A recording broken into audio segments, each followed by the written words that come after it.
Schaeffer, the choice of home track heroes.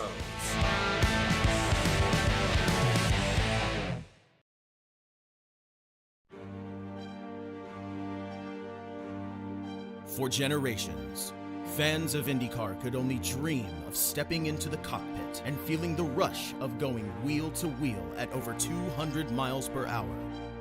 Thanks to the latest in sim racing technology, we can get one step closer.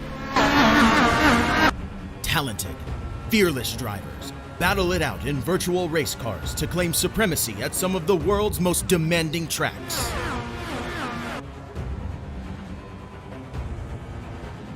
This is the RIL, Schaeffer's IndyCar Series, presented by RaceBurst.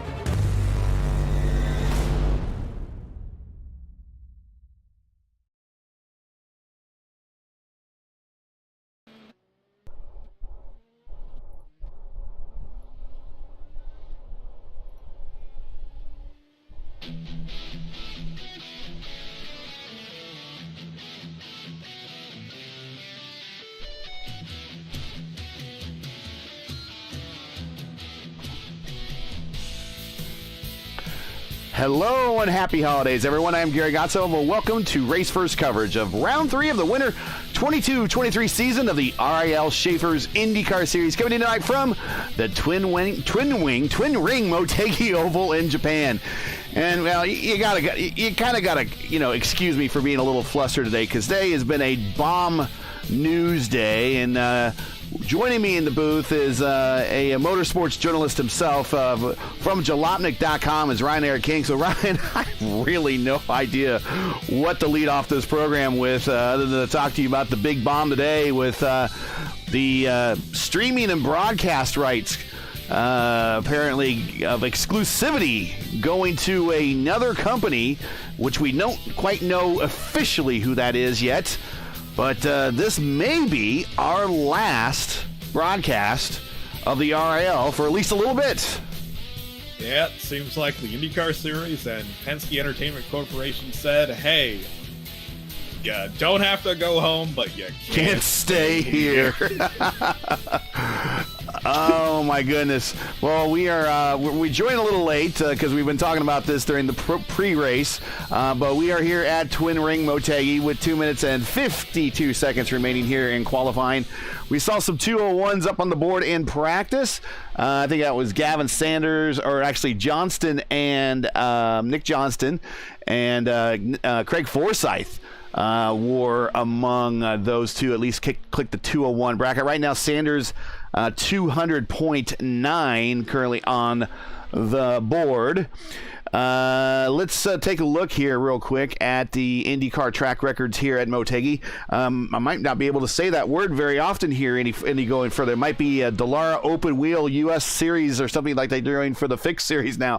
But the kart record was set in 99 by Jill DeFerrin with a speed of 219 here.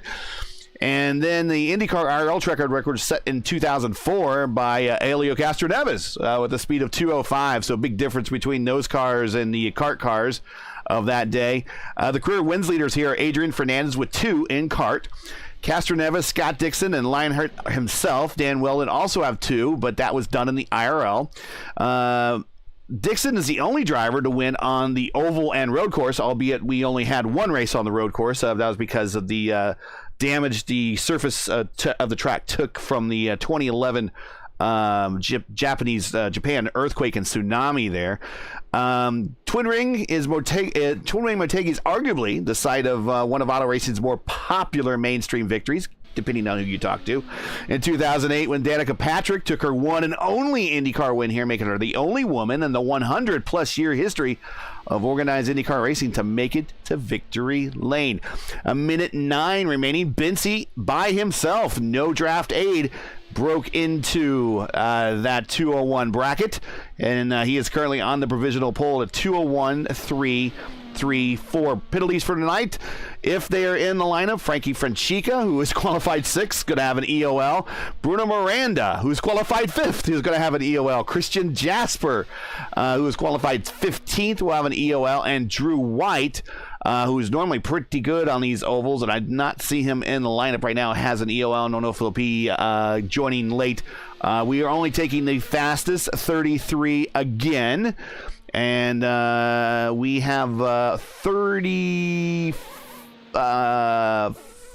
6 cars that have lined up tonight. So we are going to have some bumping. Currently on the bubble, Hayden Herman, currently on the bubble with a time of 28.096, I believe, or excuse me, a 27.995 is his time. There's Drew White, watching him right now on the screen. Did he get in? I believe he did. Yeah. All right, and now let's take a look at these starting lineup. We're going to have a 33-car field here at Twin Ring Motegi.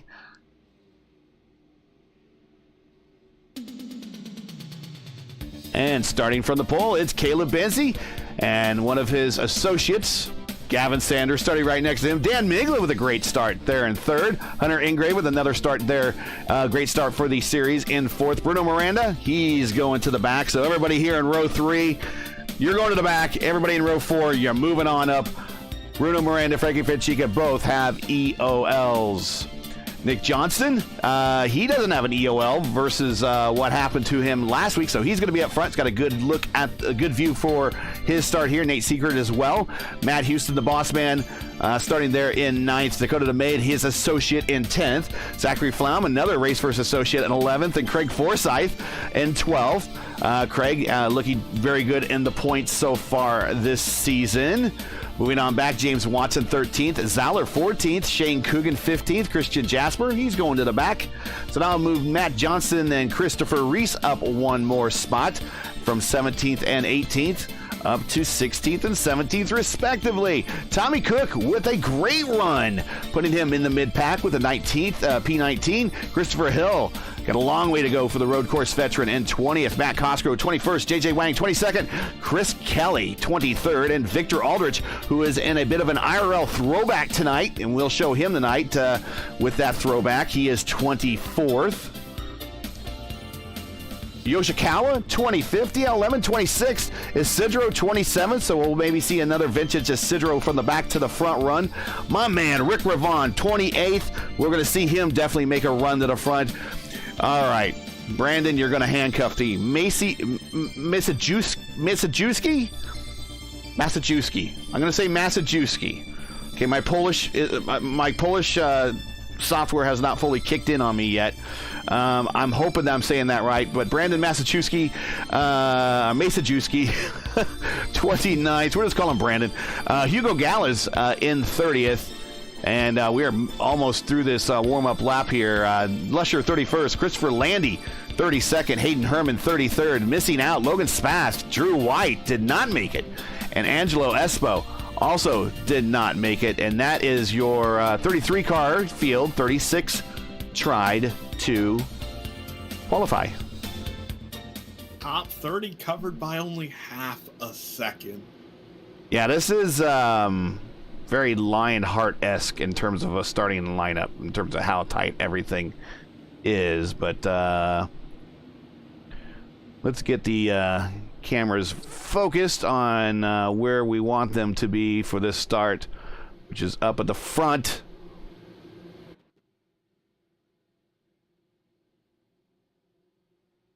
Here we go. Caleb Benzie bringing this field down. And it's going to be interesting watching all these guys pile through turn 1. Nice, big, wide bank turn. But there's only really one fast lane, and that's the bottom. Gonna try to find some space and get to that bottom line.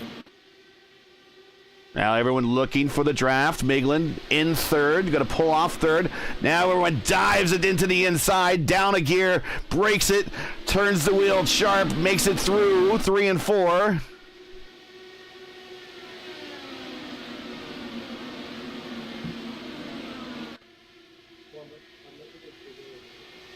And let's bring up the ticker so everyone knows where their favorites are sitting. I'll be down in a bit. And sounds like we got a call from the booth to for Ryan to be escorted out. We got Caleb Betsy, Gavin Sanders, Dan Miglin, Hunter Ingrave, Nate Seifert, your top 5. Seifert up 3 spots. Craig Forsyth, let's take a look at him there in that 4D racewear car. He is currently up to 5th. Another big gainer, Christopher Hill right there. He is up to 5th. He's going to get another probably 2 more positions here. 3 wide into 3, thinking about it, backs out of it. That's bold. You do not want to be trying to go 3 wide in the 3. Yeah, but that lineup high in 3 and 4 is definitely fast.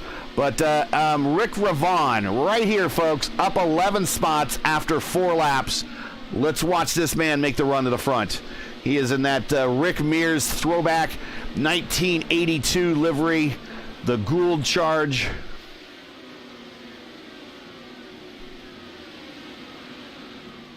And I've known Rick. He's been in this sport for sim racing for a very, very long time, as he now is getting on the underside of Johnston, going to get the pass on him, get this completed.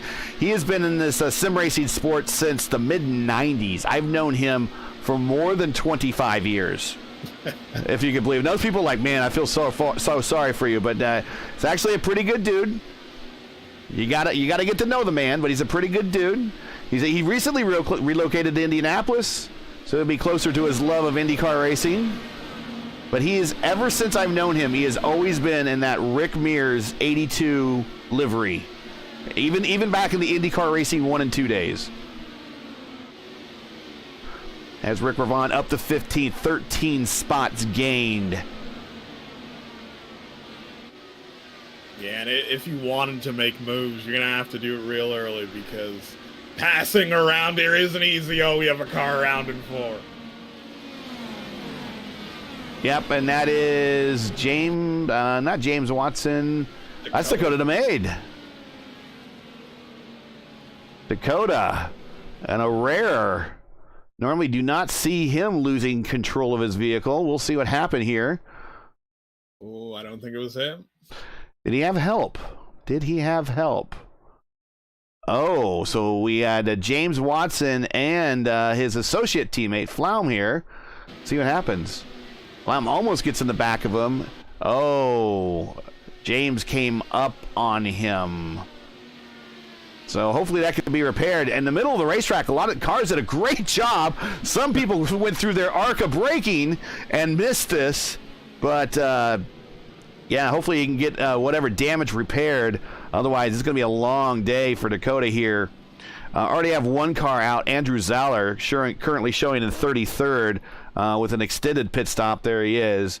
But he is on pit road there in the number 7. So we are under caution.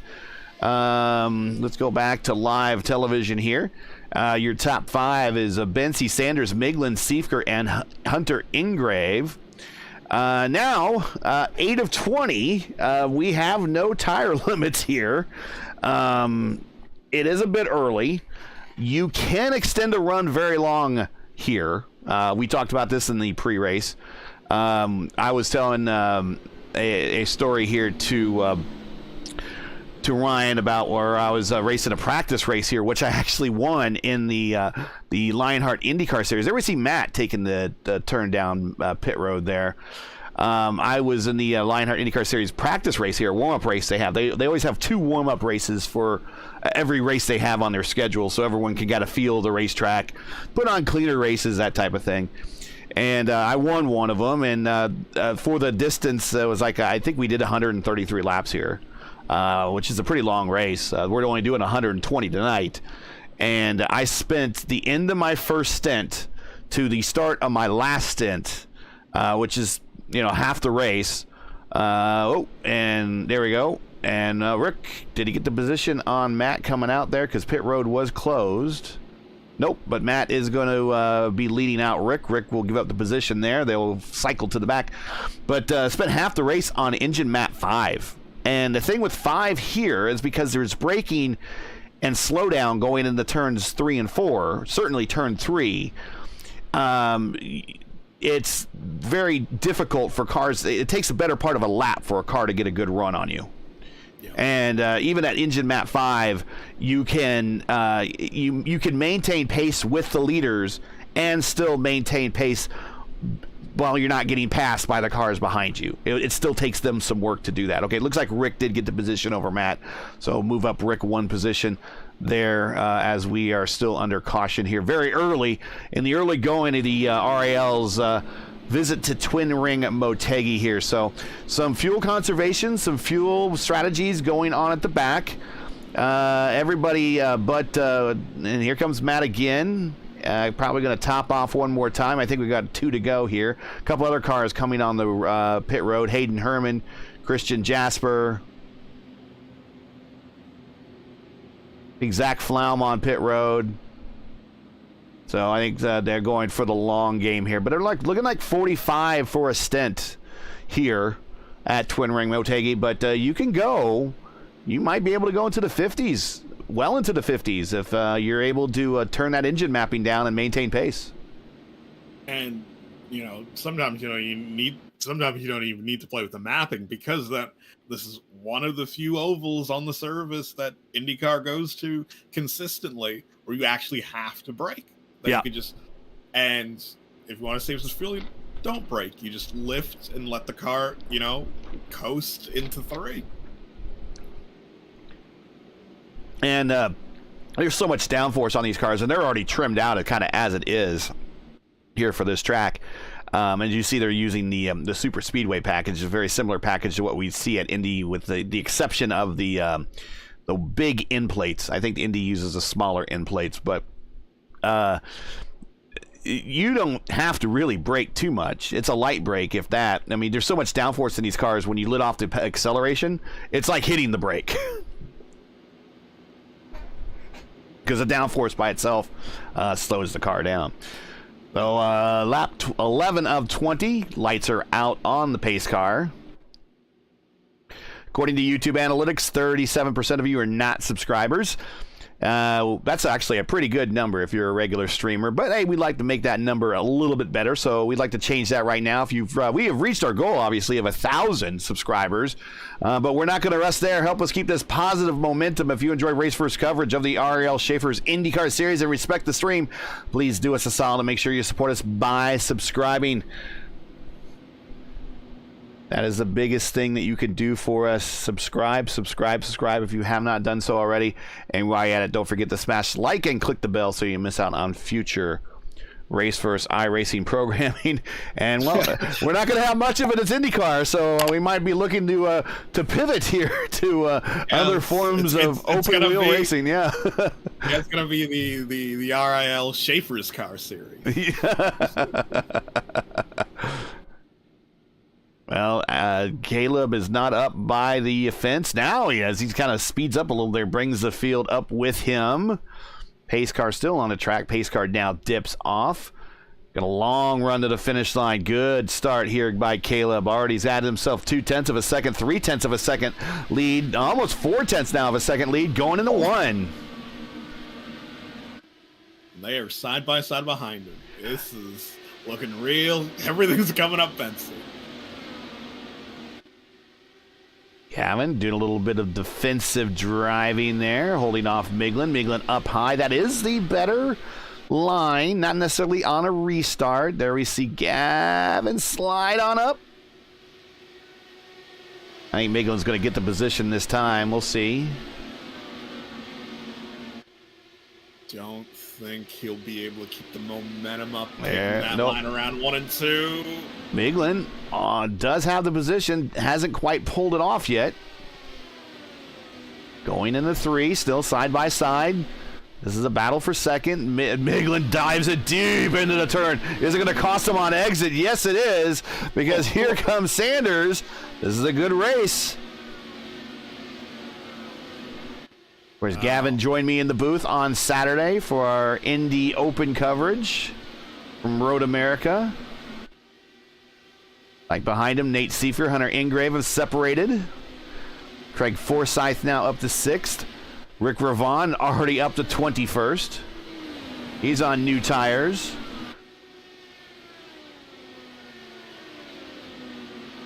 Gavin has the position. Actually, Dan Miglin has the position. Bensey's lead is now over a second. Here's Victor Aldrich. Thought he had one of the throwback liveries. I must have been mistaken. I thought it was him driving the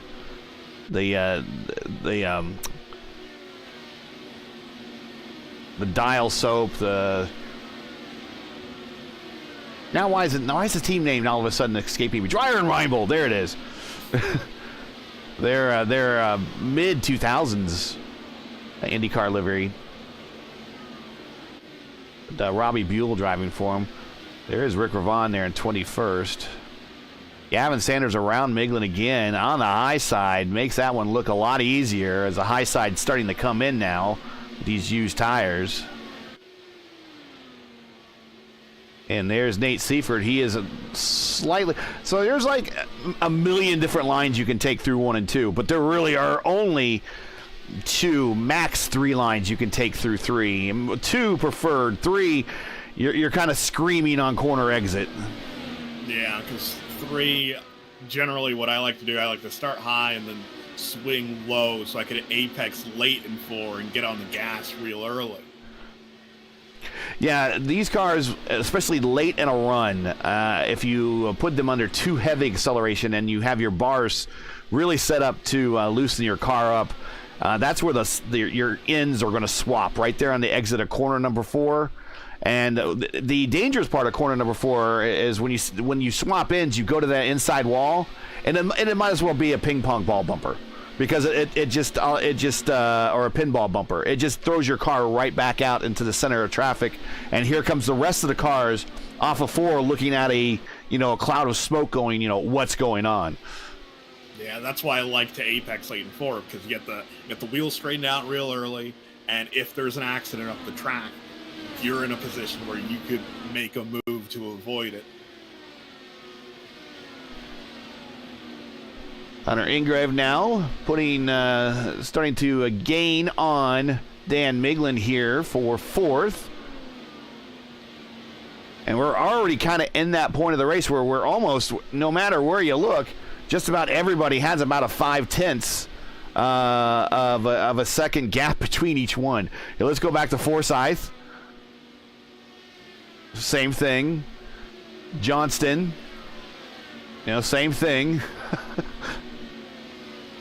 And this is what really has got at least me frustrated with this package and Motegi. It's just really taken the fun out of a lot of the racing here.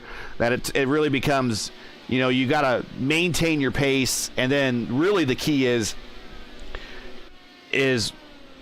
fuel conservation and getting on the pit road without speeding. And getting on the pit road really is a challenge here, because we'll look at it again, and we'll actually take a look from Johnston's point of view from his roll bar here. Here we go through 2. And down the backstretch there. Now the infield you see there, that is the road course. The road course does not mingle with the oval. So it's not a roval, folks. But in order to get on the pit road, you've got to come down off the banking. And you got to do it pretty quick. And you can lose control of your car there. And then you got to get it slowed down. And if not, it's a speeding penalty. Just like any other track on the schedule, a speeding penalty is very costly. Yeah, because when I make a move for pit lane here under green flag conditions, I slow down like I normally do to take the corner, but I keep slowing down and hug that inside line.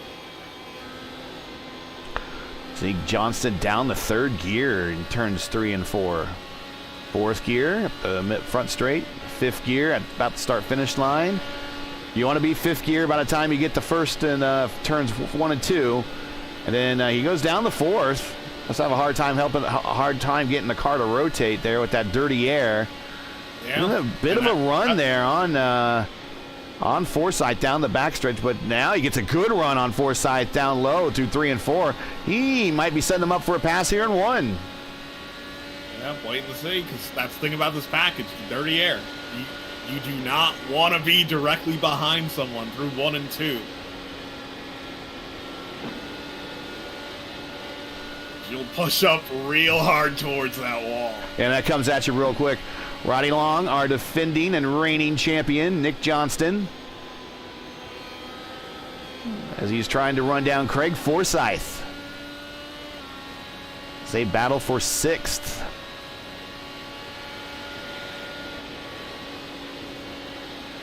You can take 2. I mean, if you go high and get plenty of clean air on your wings there. Not a good exit for Craig on that exit of corner 2. It gets Nick a good run down the back stretch. Going to make up some ground here in the middle of 3 and 4. Gets a good look almost at the side of Craig's car. Going through 3 and 4. He's going to pull out for 1 here. Nope. He's going to stay high. Yeah, because that's generally the move you want to do if you're behind someone into 1 and 2. You want to swing up high through 1, and if you can't get alongside them, cut underneath so you don't have to deal with the car pushing up at the exit of 2. I think Craig is going to hold on to the position barely. There's the exit of 4 with the momentum there for Johnson. Johnson gets to position 4 now.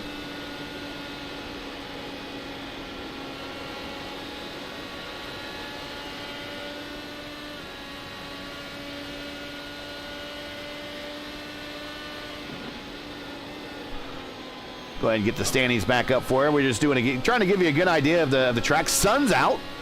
That's going to impact. That's going to impact the handling of these cars. 29 of 120 in the book. Thanks for joining us. We do not have an update on whether or not you'll see us again in 2 weeks. So we'll just keep positive about that. Just keep an eye on the RIL Discord server or our channel on YouTube, and we'll let you know. But right now, according to iRacing, the last day that we can broadcast these cars without their new policy is the 31st of this month. That's just a few days away now.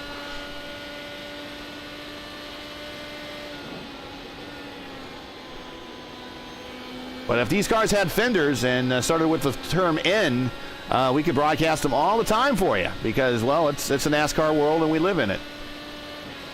Oh, man.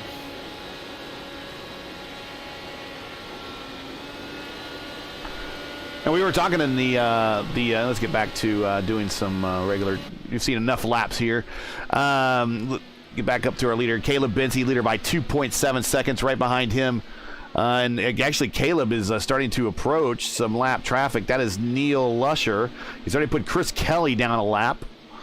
Now he's looking at Neil Lusher. So now we're going to see what Dirty Air does to Caleb Benzie as he now is getting impacted by Dirty Air from slower traffic.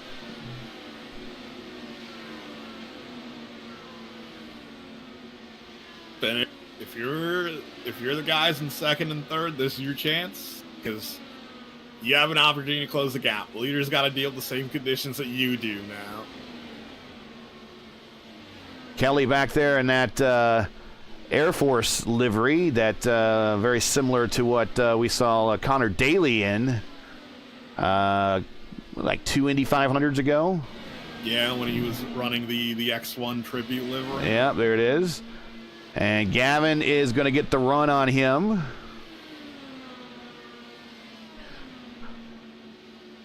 So people have been asking me today, Gary, how do I contact IndyCar? I want to tell IndyCar how upset I am. It's almost like contacting your congressman, right? So I've done some research, and right here I got a graphic for you guys. This is from the contacts page from the mobile app, from IndyCar mobile app, or actually the IndyCar webpage. You can of course reach them at IndyCar@IndyCar.com. Probably the marketing people are the ones you want to talk to the most. You go to marketing@IndyCar.com and just let them know of your support of IndyCar racing on iRacing. Nothing else. Just I want to see IndyCar racing on iRacing. Nothing else. Because a lot of the fun official events that we have lined up later in the year, the official Indy 500s, all these leagues that want to be broadcasted that have all these talented drivers, even in the official races, and they're still going to have official races, but none of those drivers you'll be able to see anymore because they won't allow them to be broadcast. So make sure that you contact IndyCar or write them a letter right there, 4551 West 16th Street, Indianapolis, Indiana, 46222. Let them know that you're not happy. And it's not only that. It would also affect support for these cars. So while the cars might not be, while these cars might not be getting removed from the service, support for them from the series itself would cease. So in 2024, IndyCar plans to add the hybrid assist systems to these current cars. It won't be updated to these cars. It won't be in the game, iRacing. Right? Yeah. So effectively, December 31st, these cars become legacy. Yep, effectively. Yeah. And the hybrid assist would bring plenty of new features relevant to people on the service, including push to pass on ovals. Oh, I haven't seen push to pass on ovals in well over a decade. Almost 20 years we haven't seen push to pass on ovals. Currently watching my man Rick Ravon as he has moved up to 16th. He's working on the rear attenuator of J.J. Wang. I don't think Wang has had the Ravon experience yet, and he's about to have it as he's getting run down here. Rick is the highest placed car with the newest tires. He is at 31 laps. Vinci just completed his 40th. Sorry to cut you off. Vinci just completed his 40th lap. So we should see Vinci here in about the next 5 to 10 for sure. The caution that we had, yeah. Yeah, with the caution, I'd say 5 to 10 laps. You know, approaching lap 50, that's where you're going to see people start coming in. Now Dakota's out. He is retired. If he wanted to come to the booth, he could. He could if he wanted to. Yeah. I would love to hear. I'd love to hear Dakota after a short race. That is probably one of the shortest races he's had here in the RIL. Yeah. And we will take a look at the points. We'll take a look at the last race results and the points. Everything after pit stops here. And we'll get a word in from Schaeffer's as well. But we'll wait for the first round of pit stops to take place. If you're just joining us, this is race first coverage of the RIL Schaeffer's IndyCar Series coming to you from Twin Ring Motegi. We've completed 42 of 120 scheduled laps. If you're enjoying race first coverage tonight, and make sure you support the channel by liking the broadcast, first of all. Share it with a friend, subscribe to the channel, click the bell, do all the stuff you're supposed to do. Plus, since it is the holidays, we might not have any more broadcasts after this. You know, if you'd like to throw a few bucks our way, you can now gift your commentary team super chat tips. Just click on the dollar bill sign down in chat and learn how to donate to the broadcast. It may be a while before we're getting any more money out of this.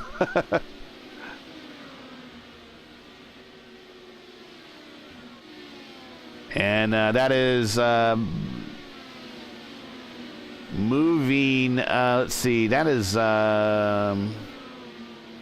Who did he get around there? That's Christian Jasper, right? Yeah, that's Christian Jasper. Yeah, Jasper. So he's the first car one lap down. Now, if you're Caleb, do you put your teammate and your boss, or your associate and your boss, a lap down? Yes. Well, he's on a slightly different strategy, so you might as well go ahead and do it. Plus, if something happens when Caleb pits while Matt's staying out, he will get that advantage. But Matt on the high side, not giving up any easily. Oh, that's Hugo Gallas that's in the Purex Dwyer and Reinbold car. Okay. Hugo, very good, my man. And I think that car won at least once. And I think it had the Infinity engine, and I'm pretty sure it was at Disney. Yes. If it wasn't at Disney, it was one of the early season rounds. Yeah. It was definitely a 1 mile oval, for sure. But I think it was the 2000 Walt Disney World race. Here comes Caleb around the boss man. Boss man's going to take a run at him on the high side. Not going to be there. Nope.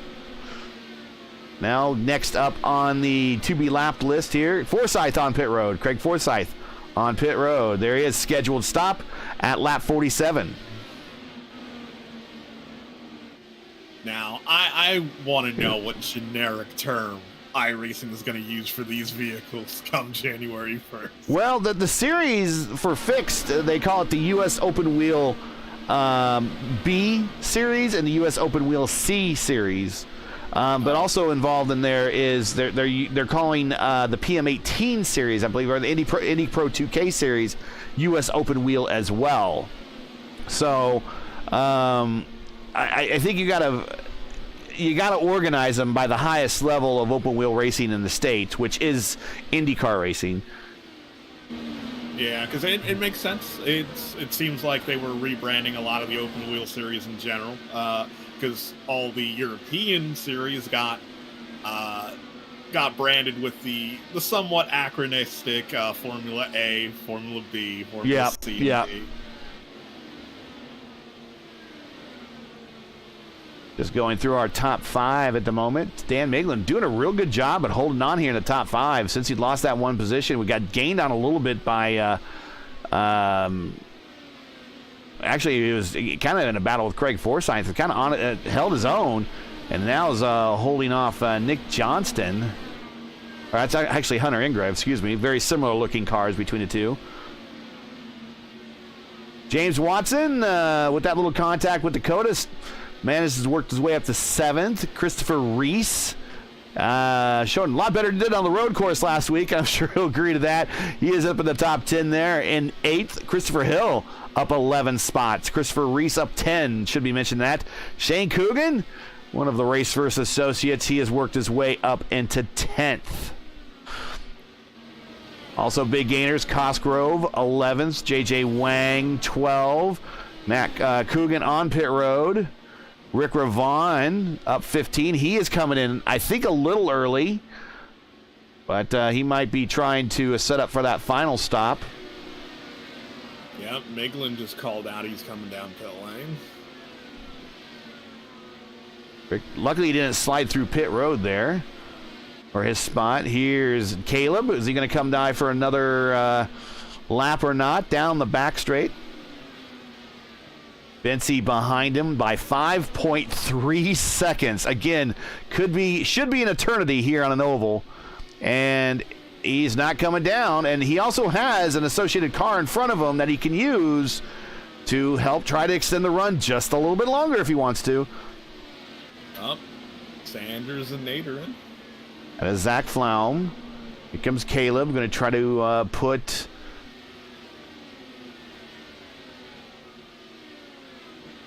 Rick a lap down. But Caleb's going to pit any time now. 53 laps. There it is. Very close on his pit entry.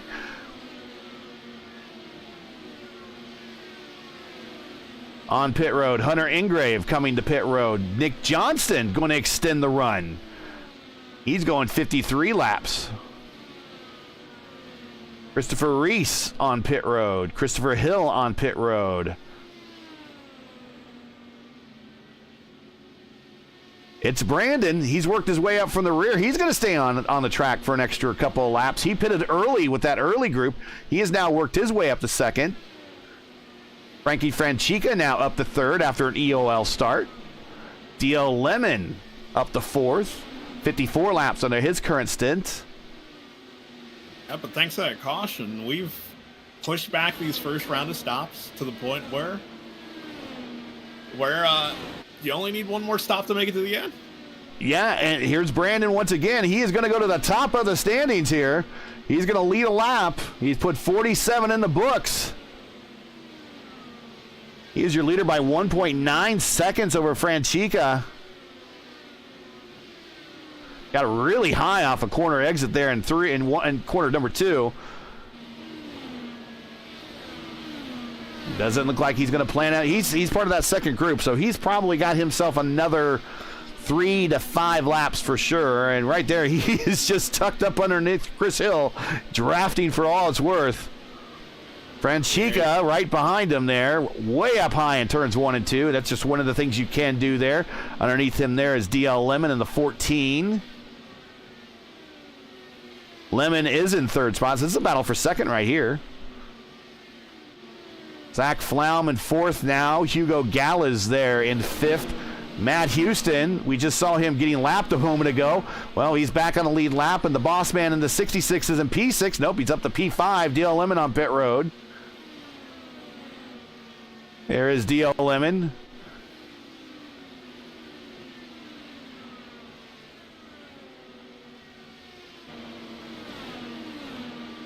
So it's because of Massachusetts.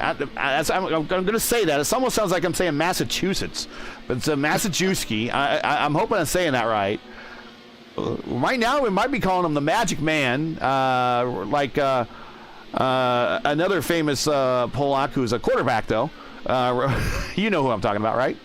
Yep.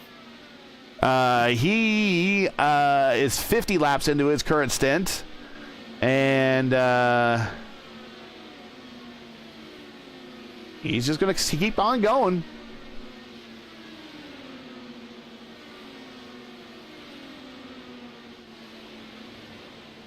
I am a quarter Polish, so I can make fun of my own Polish and still be okay.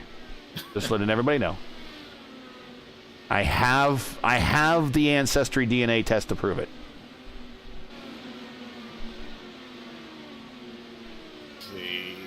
And sadly, there was no IndyCar in my blood, although, you know, it should be. But you know who has racing in their blood? That's a good transition. That is Schaeffer Oil. Another word from Schaeffer, and we'll be right back. There's a company that's cutting our fuel use by up to 5%. But it isn't a solar, wind, or hydro energy startup. It's an oil company, Schaeffer. Their oils are consistently proven to boost efficiency and reduce fuel consumption by up to 5%. When Schaeffer started making lubricants in 1839, they didn't set out to be green. But efficiency has always been part of everything they do. Reduce, rethink, rely on Schaeffer.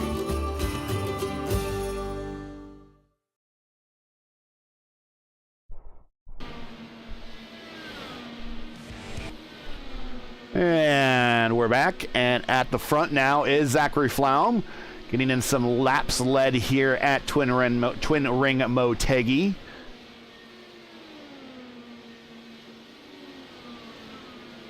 And you were talking about one more stop.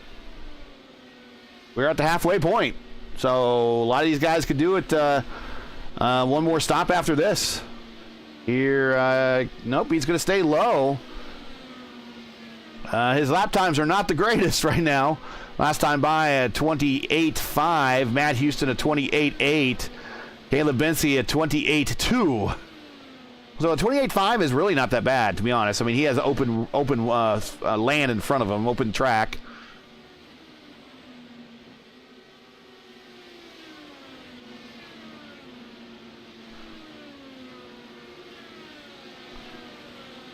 But the Revolution Indy League's IndyCar Series sponsorship brought to you by Schaeffer Oil. Want to thank them again for their support. The racing is in their blood. It's what they love. At Schaeffer, their racing products help racing teams spend less on resources on replacing parts and changing fluids, of course, and more time out on the track. Designed for extreme performance, Schaeffer racing lubricants reduce friction, wear, and heat. Season after season, racers depend on Schaeffer's racing products to keep their cars always ready for the next race. Check out SchaefferOil.com, where you can search for the nearest retailer today or click on the link in the broadcast description below. Last of the cars to pit on pit road. We now turn the lead back over to Caleb Bency, but we have a new P2. Craig Forsyth might have found something by pitting early. Yeah, because he got past both Gavin and Nate, and while the gap to Bency seems large, all it takes is one caution.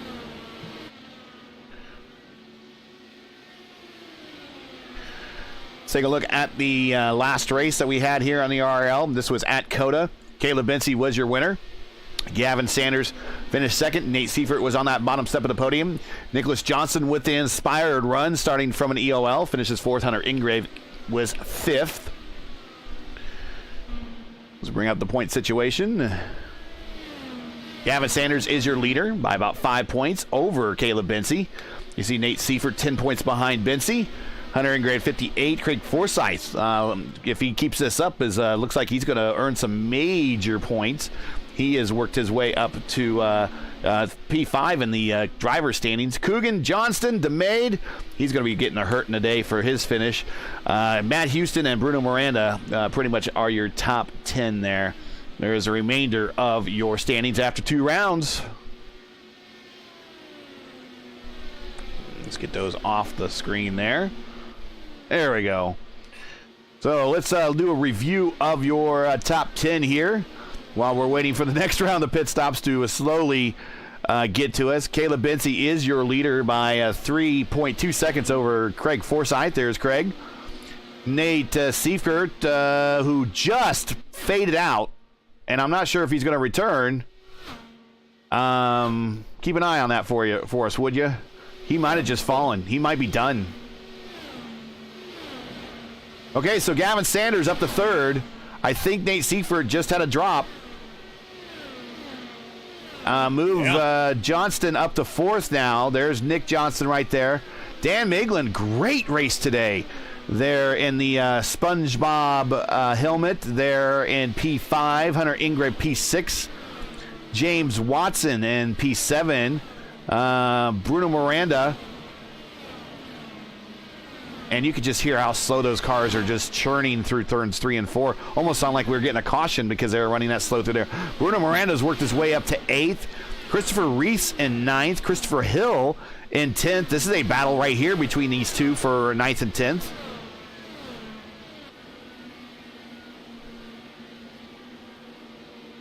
Matt Cosgrove 11th. They're in that Gallagher Penske livery from a couple seasons ago. And Rick Ravon up to 12th, up 16 spots.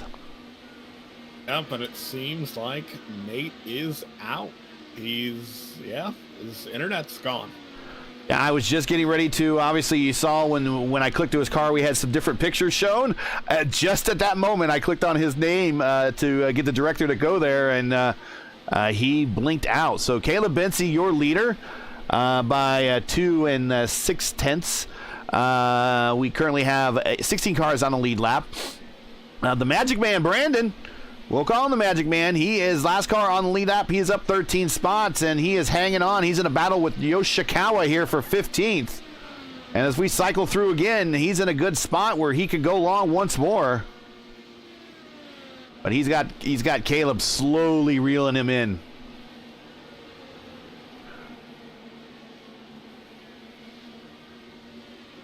Only the one caution so far, everybody.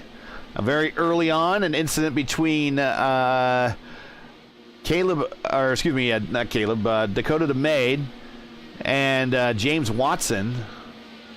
So far, we've had not sure what happened to Frankie Francica. Nate Seifert had a dropout. With all the weather starting to come through the Midwest, I'm sure. I don't wonder if that might have been start of the issues there. Happy Snowmageddon to all you folks. Oh dear.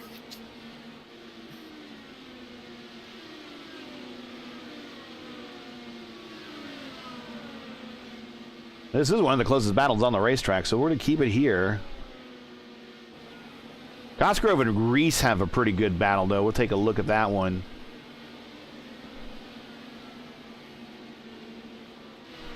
As Reese is kind of getting slowed down by that slower traffic. 2 cars side by side down the front straight. It's going to give a good hole there for Cosgrove to get a good draft from. Reese down low. That's Chris Kelly there in the Air Force throwback from Connor Daly. I want to say that was a 500 where Connor spun on the restart where he caught the apron. I believe so. I don't know how good luck that livery is, but at least it's not green like Christopher Reese. But Christopher Reese, on the high side, Matt Cosgrove leaves it out hanging, and definitely a lot of trust to Chris Kelly there, and one of his first races here in the series. And he gets the pass done on the high side. Also coming up on this group is Rick Ravon.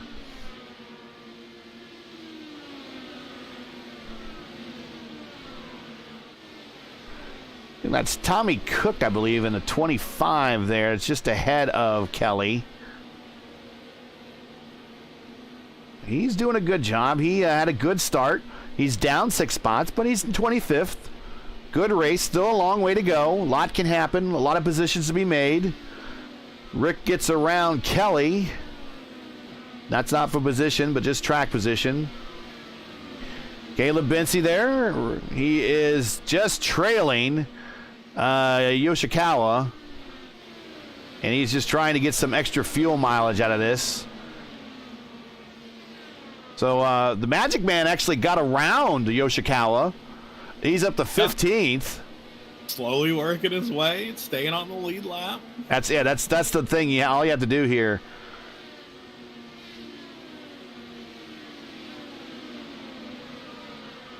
That's Christopher Landy in the 71.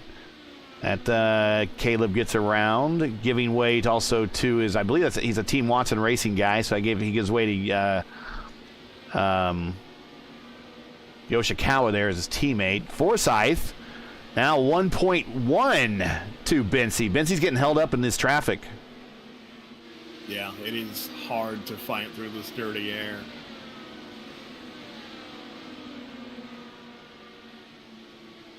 So now we got the Magic Man now behind, I believe that's Hayden Herman. So Hayden, if he wants to, can drag the brake a little bit and see if maybe he can help his associate out there and to try to get this position. But here's Caleb. And Dan Miglin, he called out. He's going to be coming down pit lane for his final stop. Dan Miglin on pit road for his final stop. So maybe he's decided that he's going to go early. Maybe he saw Gavin Sanders in the same boat. So I think some people saw what Forsyth did. Yeah, I'd say the tires can last long here. If you know how to manage them, you can make them run as long as you need them to. Bency around the Magic Man, moves himself a full lap ahead of the rookie, who put some laps at the head of the pack today. And now trying to poke holes in the air for Caleb and help this run go a little bit longer is Hayden Herman down low on Kelly. Oh, kind of no place to go for Bency there. Magic Man down low. He's gonna get that position back. This might be a good time for Bency to say, 3 wide in the 1 and 2. Bency might want to say, I want to pit this time, but he needs to get himself in a position where he can get to pit road next. He's not quite there. He's got to run. Oh, in the middle of the corner. You saw Brandon get a good run, but he had to back out. And he pulls right ahead in front of him. I don't think this is just good racing. I don't think anything wrong's going on here. Yeah, you can fight to stay on the lead lap. This is fair game. I mean, Caleb might want to pit. I mean, maybe he's just in a position where he doesn't think. Everybody should make it at this point, really. Yeah, if you pit now, you will make it. We're talking about 40 laps to run. Maybe pit now, get new tires, short fill.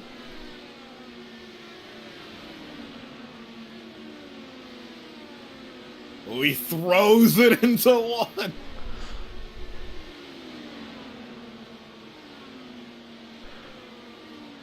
Let's run along with Caleb.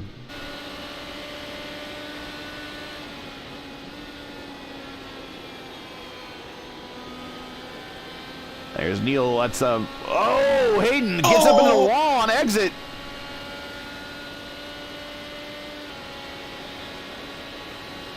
And there we go. There, I believe the Magic Man ran out of magic. Oh man. Let's go back and check that out. Yeah, Nicholas Johnston called out for a caution, but Brandon was able to get his car off the track quickly. Yeah, he just that little kiss, and then luckily did not get too much of a ping pong or pinball effect. Why I keep saying ping pong? Pinball effect, and he wisely punches out. But a good showing for him in his good race, but unfortunately ends early in the turn 4 wall. I thought maybe that might have been a result actually of Hayden getting almost into the wall. He might have followed him on up. He might have been watching the car in front of him, and then sometimes, you know how that happens. You follow the car in front of you, and you follow him right into the wall. Yeah, Hayden's coming on the pit road, so maybe he has some damage that he needs to get looked at meatball-wise right there in that final pit stall. But good job by Brandon. And Bensie's in pit lane. Yep, we got to fast forward here. Bensie in pit lane.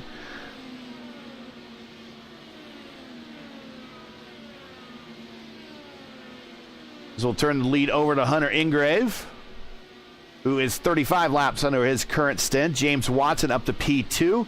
He is 36 laps under his current stint. Christopher Hill, he is 36 laps under his current stint. Christopher Reese, also at 35 laps. Matt Cosgrove at 37. Now making the turn down pit road right there. Hopefully got down to pit road speed. Rick Ravon, move him up to 6th. Now 5th. He is 40 laps under his current stint here.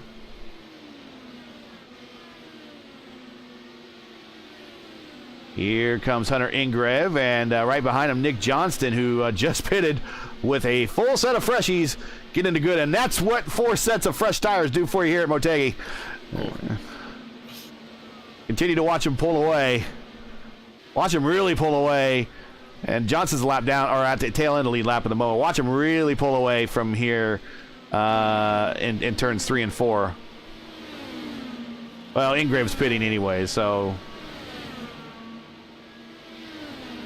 turn the lead over Christopher Hill.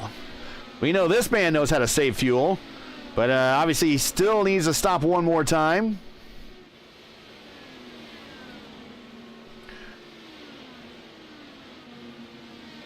Rick Ravon now up to P2. JJ Wang, P3. Yoshikawa, P4. Forsyth. Okay, folks. Forsyth is ahead of Bensie. This is what's going to turn out to be the battle for the race right here. Forsyth, and really Bensie needs to get him because Forsyth stopped 6 laps earlier than Bensie, so he has slightly better tires. Bensie has slightly better tires. Bensie needs to get him now. Yeah, if he does not get around him and the tires start falling off, it's going to get harder and harder to get around Forsyth.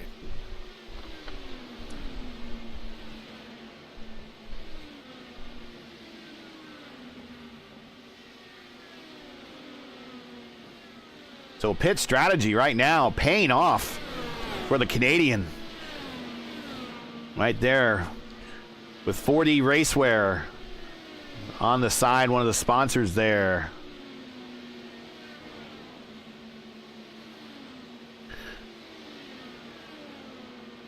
Before we get too far into the final stage, let's do another quick side-by-side with Schaeffer's, and we'll be right back.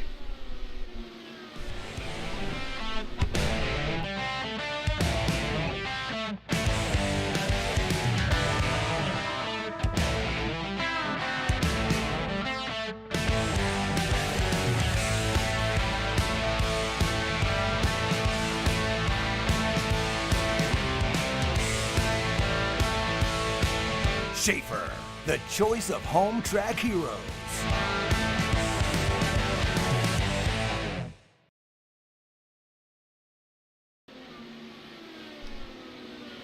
Watching effectively what will be your leader once the last car pits. Rick Ravon is that last car. Rick really would like to see a caution at this point. He is 46 laps into his current stint. He might be able to go longer. We'll see. Yeah, because you'd really love to be in a position where you can come in, get a fresh set of tires, and just push like hell and not have to worry about wear. 97 of 120. Thanks for joining us, everybody. If you're just joining us, this is race first coverage of round 3 of the RIL Schaeffer's IndyCar Series coming to you from Twin Ring Motegi. where Rick Ravon is going to give up the lead here, coming off of corner number 4, turning it over to Craig Forsyth, who has assumed the lead on pit stop competition. Well, kind of. Pit stop strategy. And he is out ahead of Caleb Bency by 0.6 as Caleb's trying to run him down. In front of Craig is a race for his associated car. It's Hayden Herman. Now, do we have associated orders? I can't say team. Do we have any associate orders out there? Like, hey, when you got a friend up ahead, you just hope they do what's best for business. Right, exactly. Well, thanks for joining us. Everybody, make sure to smash the like button, subscribe to the channel so you don't miss out on the next RIL race, which we're not quite sure if that or when that's going to be. Also, don't forget your commentary team this holiday season. You can now send us super chats. Just click on the dollar bill icon in the chat below and to learn more on how you can send a little cash our way for a job well done. And we have a caution. Wow, and Rick Ravon did not want to see that, and I do not know where the caution came out at. Maybe you could tell me. I see smoke. Yeah, I'm searching for it. Because I'm assuming it would be...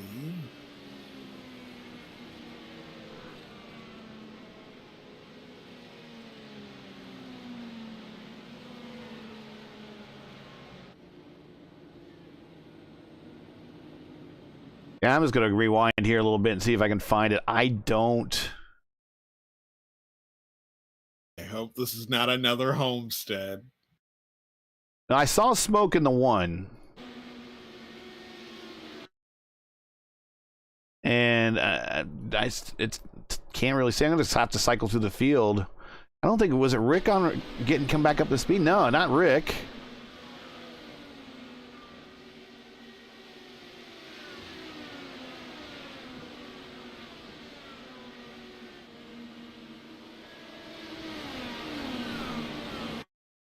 All right, so Hunter, I think it's Hunter Ingrave. He is way up in the wall, and yes, it is Hunter Ingrave.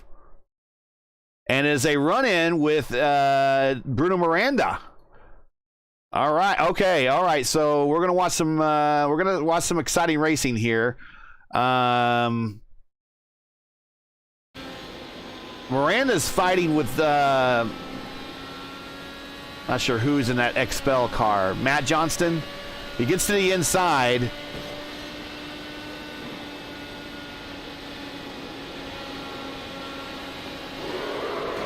Oh, just a little hard racing. Just a little too hard for that point in the racetrack.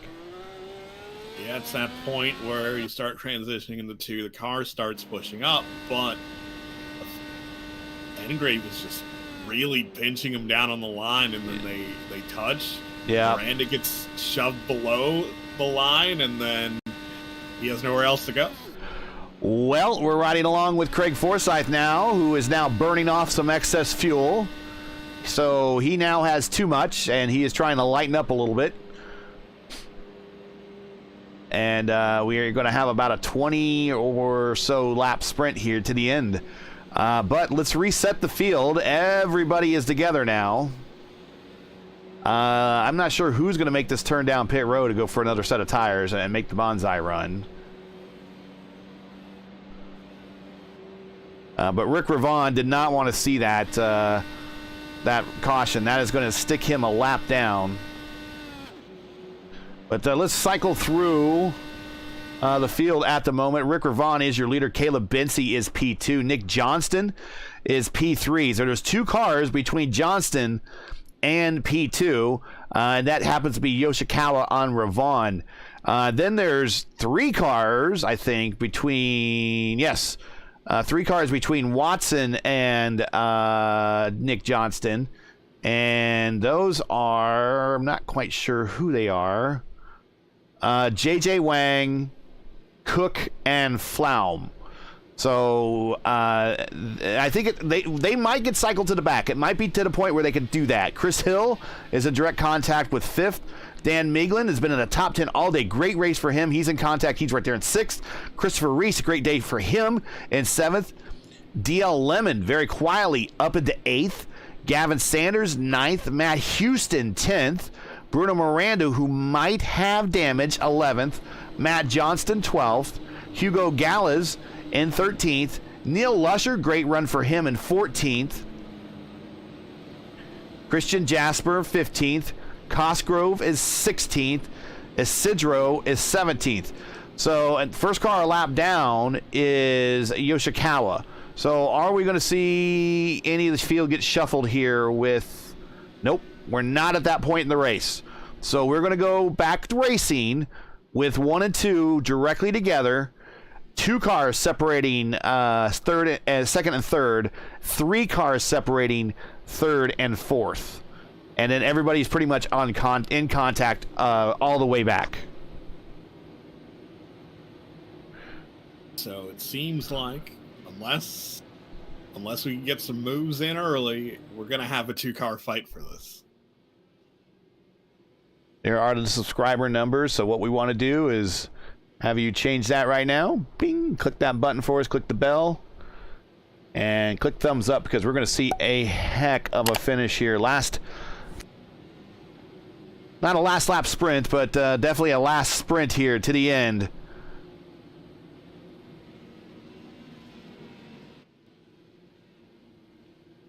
Craig Forsyth has the field under his command. He's bringing them down really slow.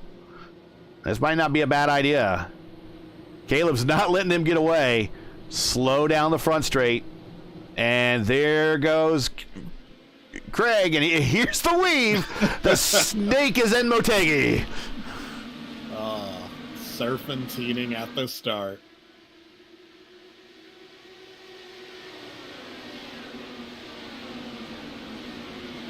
Down the backstretch. Caleb has a good run. He's going to take a look on the outside. He's going to take a look at the inside. Going to the 3. And that might... Oh, he's going to try to see. He's on the... Oh, I thought he was going to still send it there on the bottom. Hits the line. Gets a little... Scoots the car a little bit. Gets a little happy. Loses contact coming off of 4 down the main straight. Craig is still your leader.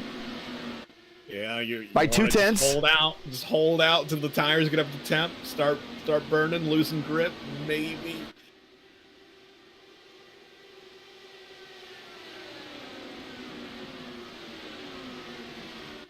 Up. We have a crash. Are they going to throw a caution for this?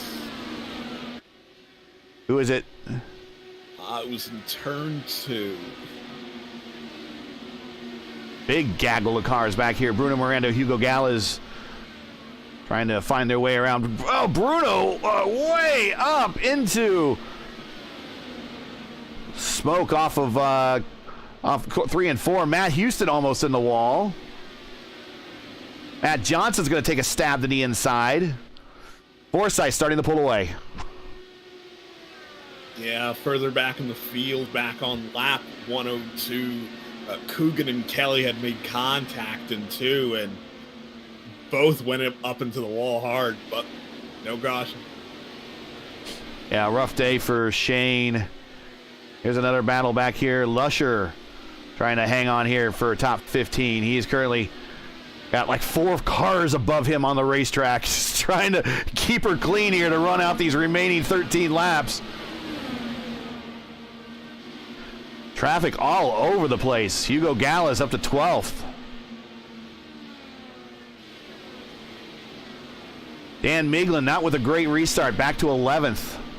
Oh, Bruno Miranda, contact with Gallas, gets sideways on the corner of corner number 2, keeps it steady, but I think Bruno might be driving a car overextended right now. Yeah, trying to get 110%. He's getting underneath Miglin though. He's going to get the position on Miglin.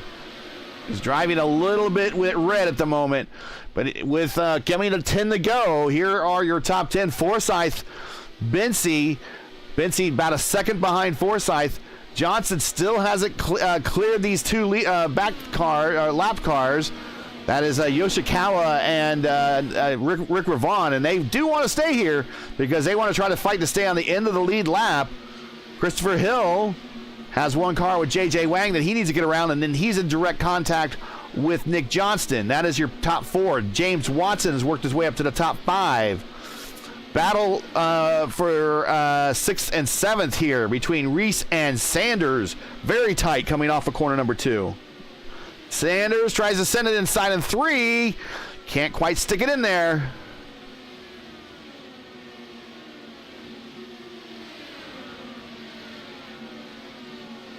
Oh, look at this. We got 4 cars, 3 of which on the same lap battling for, this is a top 5 position.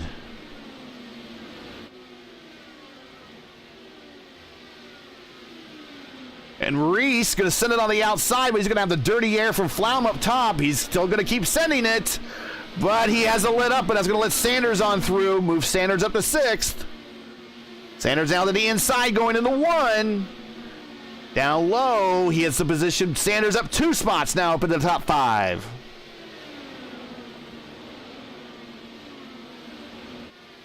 Up front, 9 to go. Forsyth, your leader by 1.6.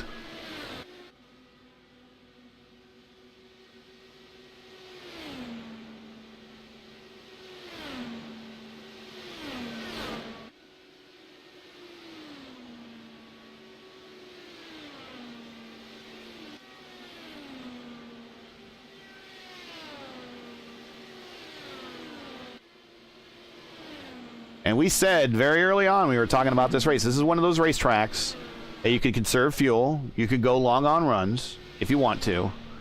But it's also one of those racetracks where pit road plays a role. And with now 7 laps to go, very much that we didn't script this out. This isn't wrestling, folks. So it's not pro wrestling. We didn't script this out. But it's very much, as we were talking about in the pre-race, exactly as what unfolding right here is. That is what's happening, is that different strategy from Craig Forsyth. He short pitted each time, and the under was powerful here, and he was able to get the position over Caleb by just stopping early.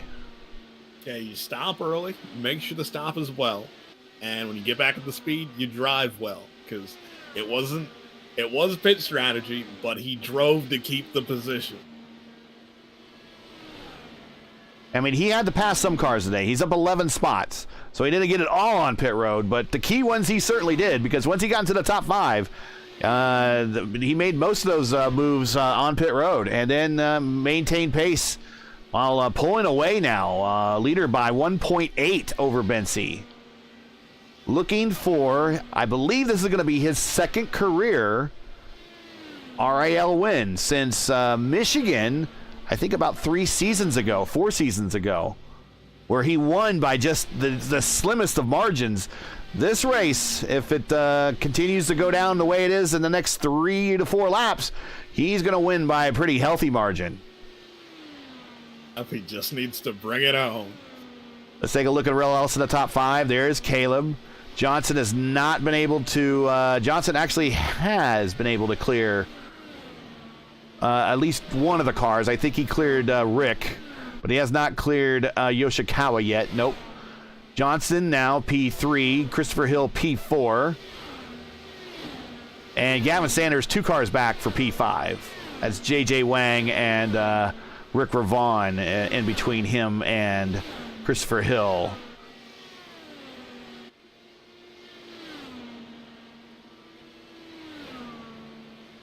Coming to 2 laps ago for the Canadian.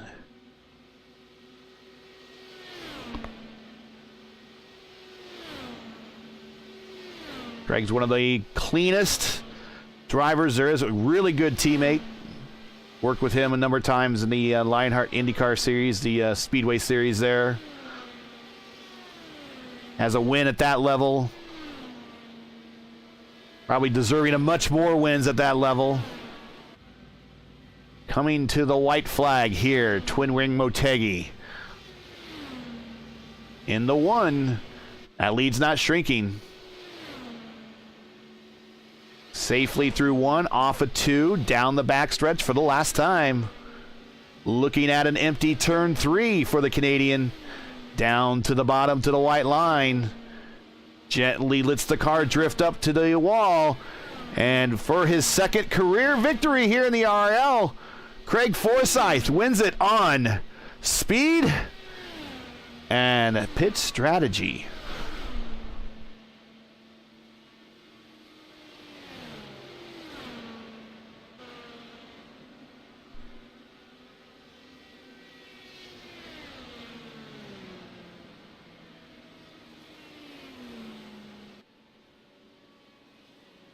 Let's take a look at tonight's final standings.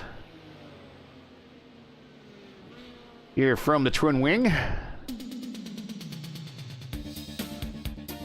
Craig Forsyth, your winner. Caleb Bency, P2. Nicholas Johnson, P3.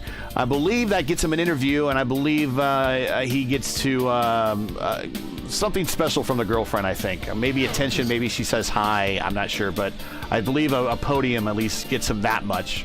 So good for him. Christopher Hill, a great top 5. Gavin Sanders, I'm not sure how this is going to impact the points championship. We will see updated points here before we leave. Is 5th. Matt Houston, a top 10 there, 6th. Great run for him. He finished up 3 spots. Christopher Hill up 16. DL Lemon up 17, but we'll talk about all these here later. James Watson 7th. Bruno Miranda 8th. DL Lemon 9th. Christopher Reese 10th. Christian Jasper 11th. Matt Johnson 12th. Neil Lusher, great run for him, 13th. Miglin 14th. Hugo Gallas 15th. Isidro from the rear to the front, as always, gets to the mid-pack here, 16th. Cosgrove 17th. Yoshikawa 18th. Ravon 19th. That's not indicative of how he ran. He was the man on the move all night long. Got caught down by his late pit stop, coinciding with a caution. JJ Wang 20th. Flaum 21st. Aldrich 22nd. Tommy Cook 23rd. 2 spots better where he started, so good run for him. Landy 24th. Hayden Herman 25th. Hunter Ingrave with a rough day because of contact in 26th. Shane Coogan also with a rough day, contact that relegated him to 27th. Same with Chris Kelly. The Magic Man, we were rooting for you, man, but contact with the turn 4 wall ended his day to 29th. Seifert in 30th. Never really quite saw what happened to Nate. Franchica 31st, the Maid 32nd, Zaller 33rd, and Spathwhite and Expo did not qualify.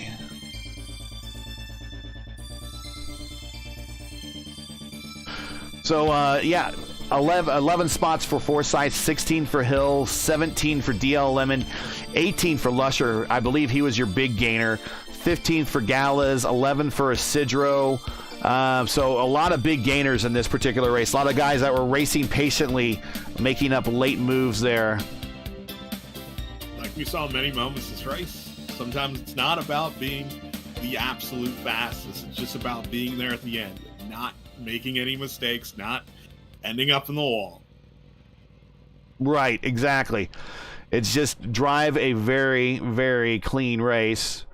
And when you do, and people that don't around you, you end up getting those positions. So let's take a look here in the interview room and see who we might have. Here is Nick Johnston. So bring it up, Nick. Hey, Nick, congratulations on the podium. One step better than last week, but last week you were kind of saddled with that EOL. You had a good start, but it seemed like once these tires ran off, you were just fighting with dirty air the entire time. Was that the case? Yeah, for the most part. It's just really hard to catch up and then pass someone at this place. It ends up being kind of like a single file. Yeah. About a second between everyone. So I was just saving my tires early on, and it worked out for me. I ran down and passed Craig, and I was gaining a lot of time with other guys. And by doing that, I was also saving fuel. So I stayed out longer on that first run. So I had fresher tires than ever on the second run. So it was all just kind of snowballing for me. And I think we probably would have a little bit better if that last caution didn't come out. Yeah. That's just how it falls. I mean, certainly lucky for Craig, and congratulations to him. It worked out because clean air is king. Other than that, I mean, the race really didn't seem too exciting kind of from your point of view. It was really just kind of following people in line. Is there anything better that can be done here to make the racing better here? Yeah, they have a road course that runs around this place. I heard it's pretty decent. So no to the oval, but bring on the road course. I just feel like some ovals that are like medium speed in these cars, it just ends up being incredibly boring and like it's very tactical of where to position your car, but it's also very easy for the guy in front just to react and make a change and just completely negate everything the guy behind gained over the past 10 laps. You know? Right. Well, good to see you finally on the broadcast. You know the drill, though. Shout outs, girlfriend, family, sponsors. Go right ahead. The microphone is yours, sir. Thanks to you guys for broadcasting every week. You guys do a great job, and hopefully can continue into the future. I don't see why not, but who knows what the future brings with IndyCar and iRacing. The RIL for putting on the series, and Schaeffer's for sponsoring it. All my teammates at Team Watson Racing, the great group of guys, and really dial in the cars every week with the settings and the bars to get the cars feeling pretty good so I can get around the track pretty decently. Obviously, my beautiful girlfriend Danielle for hopefully watching. I came in a little late and forgot to send her the link, so she might break up with me. Well, we said you got on the podium, so we thought that definitely. I mean, I think that warrants staying with you. I think. I would hope so. I would think so too. Yeah, great to be on the podium, and hopefully we can continue these good runs and see where we end up at the end of the season. Well, you got it. Merry Christmas. Well, thank you very much. Happy holidays to you as well. Hopefully we see you at the next event is actually Indianapolis 300 qualifying. I believe that's on the schedule. I'll pop the schedule up here real quick for everyone to take a look at. I believe that's next on the schedule. So I might be a part of that. Ryan might be a part of that. But if we're not broadcasting, that's one thing. But if we're broadcasting, we will definitely be bringing it to you. But that is next on the schedule. So we will, one way or another, we'll see you at Indianapolis. Congratulations, happy holidays, and have a good one. Stay safe. Thanks. We'll see you at the Mid-Indiana 300. I got it. All right, let's bring up Caleb now. Caleb is muted and deafened. So this could be interesting. All right, Caleb. There, are you muted and deafened still? No, I'm good. Okay, you're good. Man, other than just not being able to pass here, it looks like pit strategy got you. But still, I mean, first last week, second this week, probably looking at the points lead going into the next event, which is just Indy Quals. You've talked about how some of these seasons of years have started off slow. I think this one's starting off pretty quick for you. Yeah, for sure. It's a bummer because you figure maybe could have had 3, but it's just these ovals. I cannot get lucky with any yellows. Homestead, you pit early to try and undercut and do all that, and you get screwed over by a yellow. This time you do the opposite, and then you get screwed over because you don't get a yellow. So I don't know what to do with these, to be honest, at this point. But yeah, I mean, ultimately it's still a good result, but it's a shame because I feel like you had the fastest car in all 3 races so far this year. But yeah, definitely good for the points though.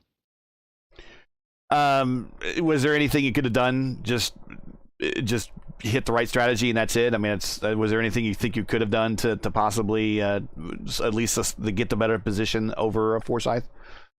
Could have obviously pit a couple laps earlier, but there was also apparently, according to everyone else, there's plenty of cars stopped or wrecked or something during those laps. So I think ultimately made the right choice, but could have definitely helped with the yellow, and the other yellow probably maybe wasn't. But I guess just how it is. And on the restart, I don't know. There's quite a few reactive moves, and so I went to turn.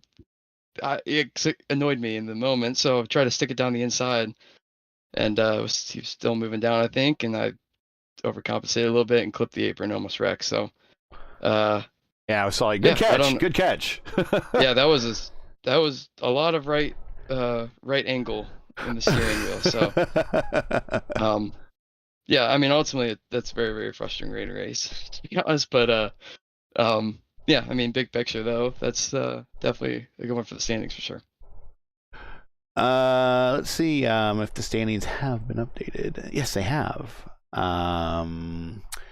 You are the leader by 9 over Gavin at the moment. So it's you, Gavin, Craig, Nick Johnson, and Nate Seifert. Nate had a bad race, so that's right. I asked what happened to him, and now I remember he had the dropout, so he ended up losing a connection. So that's unfortunately going to hurt him. This might be his drop race, but right now you are the leader going into Indy Quals. which is good for you. Now, I don't know if we're going to broadcast it or not. We'll remain that to be seen, but we'll go ahead and give you all your shout-outs and everybody because I know you got some folks at home watching. Yeah, I'm still up in the air if I'm going to drive to Indianapolis and put up a little sign and hold out in front of the IndyCar headquarters. But yeah, hopefully we continue to do this. But yeah, thanks to family and friends. Now my grandma was watching, probably my grandpa as well. So thanks to you guys as always. And yeah, thanks to you guys for putting on a great broadcast. And mentioned it last week, but again, if you need any last minute Christmas ideas, please go to FonandFanny.com. Use the code 20TeamRaceFirst for 20% off. Plenty of custom body care for all the above, whatever you need, it's all there. So go check that out, and yeah, hopefully can carry this momentum through the next few races, and hopefully people watching will be able to view those next few races. But yeah, we'll see how that all goes. But yeah, good to get a podium still. Oh, congratulations, and well, we hope to see you at Indianapolis. Yep, will do. Thank you guys. Yeah. And we'll bring up Craig Forsyth. Hey, Craig, congratulations. Great call on that pit strategy of yours. You had to race a little bit to get up there, and then once you got up in the top five, we saw you only give up really one position on the racetrack. That was at Johnston, but then you stopped early, and then all of a sudden you made those positions up on both those stops. And I think people might have caught wind of that the second time, so we noticed a lot more were pitting early along with you the second time. But still, you had the master strategy and got the jump over everybody, got the win. Second career RIL win. Tell us about your run. Oh, that was just, I mean, it was lucky it stayed green. I was really happy with that. But yeah, no, I basically, when we had the first caution there, looked through my fuel tank and basically realized that, I was going to be able to, do it on matching fuel for tires for both stops. If I did that, I'd be able to save a second or two in the stops instead of and jump all the people that had filled the tank all the way up. So I did doing that. I think it made sure that both of my pit stops were just over 7 seconds versus the other people that were, I assume some of the people fully fueled on their first stop, and that, that's an extra 2 seconds right there. So no, that worked out really well. And then it's just, at that point I was just hoping beyond hope that it stayed green the whole way. And I got really lucky that I think on the caution before that, what was going to be a caution, they called out that there was a crash, and luckily whoever it was on the straight stretch, he towed right away. So kudos to him for that. Yeah, and you actually had a little bit more fuel than you needed there at the end because we hopped on your car. We heard you burning it off. So I guess you finished with what you needed to. Well, this is your second career win. I think your first win was my very first broadcast with Matt here on RIL when you won at Michigan by the slimmest of margins. This time, a much more comfortable margin, 1.6 seconds. Statistically, 14 drivers have won here in the RIL. 158 drivers have registered for at least one race. But only 10 of you have won more than one race. So welcome to that club. I'm sure you got some people you want to thank, some shout outs, some sponsors, family, what have you. The microphone is yours. You definitely earned it.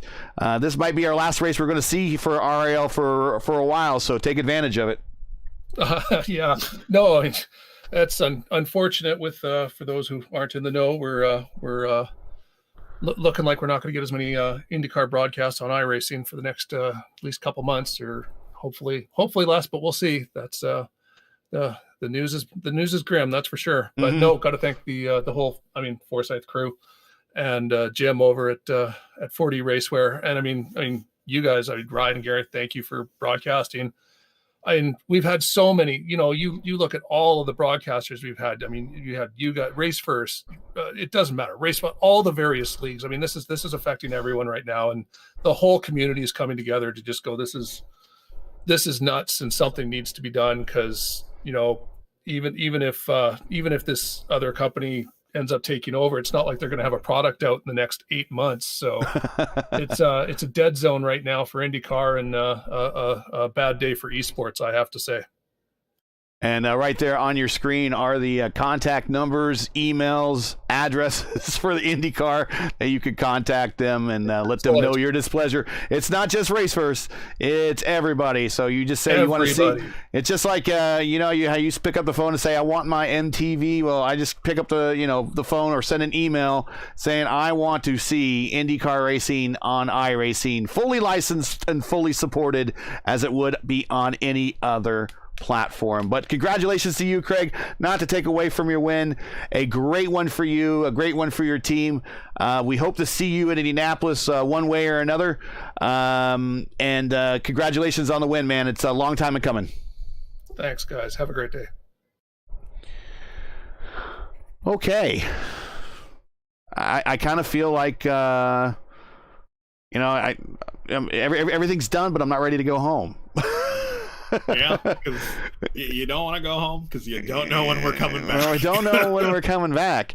But yeah, the point situation once more is Bency, Sanders, Forsyth, your top 3. Johnson, Schaeffer, Houston, your top 6. Ingrave, Watson, Miranda, and Shane Coogan, your top 10. Dakota Nemade now is down to 11. I don't think I've seen Dakota out of the top 10 in a long, long time. So I'm sure he is not going to be very happy with this race at all. Matthew Johnston made the biggest jump in the standings. He had a good run this race and brought him up 9 spots. A couple guys had some bad days that just didn't qualify. They lost a couple spots. But so far, the championship is looking pretty healthy, broadcast or not. For this to continue tight into the season. Your final thoughts on Motegi, and then just on anything else going to Indianapolis next. That's not a sure thing, but if things change, we're going to be there. Yep, if things change, we're going to be there. Motegi, well, the race spoke for itself. We got to see a very exciting race, fortunately, but normally the conditions don't allow it.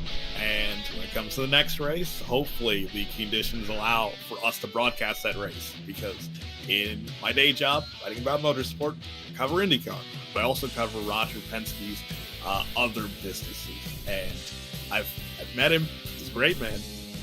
But for Roger Penske, business is always business. Mm-hmm. And it might not be what's best for the fans or the series, but if IndyCar wants to head in a different direction, they will head in that direction.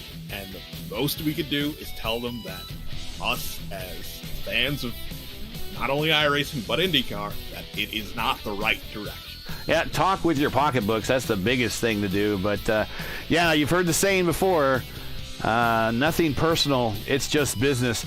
It's almost the moniker of Vince McMahon. Nothing personal, it's just business, and that's how he does things. But man, if this is it, I don't think it will be, and I hope it isn't. But if this is it, thank you for joining me for another season here in the RIL, and.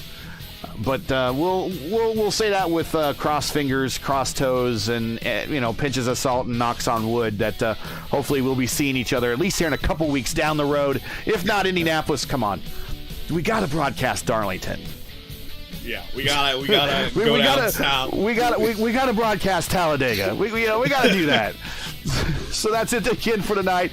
Once again, your podium from Motegi is Craig Forsyth with the win. Caleb Bency with another podium. Nicholas Johnston, the reigning and defending champion there, gets a podium and gets on that third step for finishing third. Tonight, join Race First again. Well, we're not exactly sure if or when we'll be bringing you the next race, but if we can broadcast, we will see all of you in 2 weeks in Indianapolis for Indy 300 qualifying. If all goes well, that will be Wednesday, January 4th, 2023 at the start time of roughly 7:45 Eastern time right here on youtube.com/racefirst. And if we can't broadcast, Ryan, we can at least watch Wrestle Kingdom that night from Japan. Well, man. Yeah, I know. Yeah. Silver line. Will Ospreay versus Kenny Omega. Oh yes. Go ahead and show me some stars, Mr. Meltzer. Show me some stars, Mr. Meltzer. Now, as you know, the YouTube algorithm game is not easy, so please help support Race First with the Weekly Grind. Leave a comment below. Let us know your thought of tonight's race, and if you enjoyed today's coverage or tonight's coverage, support us by smashing like in the video. That's the best thing you can always do for us. The algorithm monster loves that. If you're new, click subscribe and right out to hit the bell for weekly reminders so you don't miss more of Race First other iRacing programming, although we're not sure exactly, including Season 1 of 2023 of the official iRacing Fixed IndyCar Series Top Split on Mondays and coverage of the official iRacing Open IndyCar Series on Saturdays. Our last race actually is going to be on the 31st with the Indy Open race. I believe it's at Spa. So that will be our last race. Of course, these are all subject to iRacing's broadcast policy, so keep your eye open to iRacing or our YouTube channel for broadcast times. If anything changes, we will let you know. Keep your browser set here for the most in-depth coverage, in-depth knowledge on all of iRacing, of IndyCar racing. Race First, we know what Indy means. Revolution Indy League's IndyCar Series naming rights are paid for by Schaeffer Oil. Schaeffer racing is in their blood. It's what they love. At Schaeffer, their racing products help racing teams spend less resources on replacing parts and changing fluids and more time out on the track. Check out SchaefferOil.com, where you can search for the nearest retailer today or click on their link in the broadcast description below.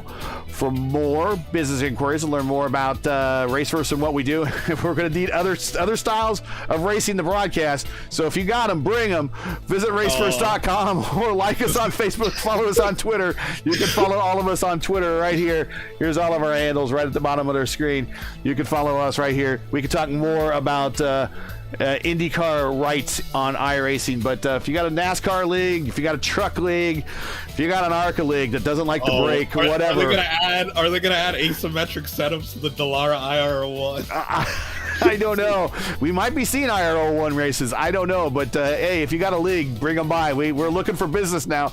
So for Ryan Eric King, everyone at Race First, I'm Gary Gonzo saying all. Thanks for watching. Happy holidays. And to all of our men and women serving in the military and as first responders, Godspeed, God bless, come home safe. Thanks again. And once again, if all goes well, we won't skip a beat. And we'll catch all of you again in 2 weeks for the Indy 300 qualifying from Indianapolis for the next broadcast of the Revolution Indy League Schaeffer IndyCar Series. Good night, everybody. And once again, happy holidays.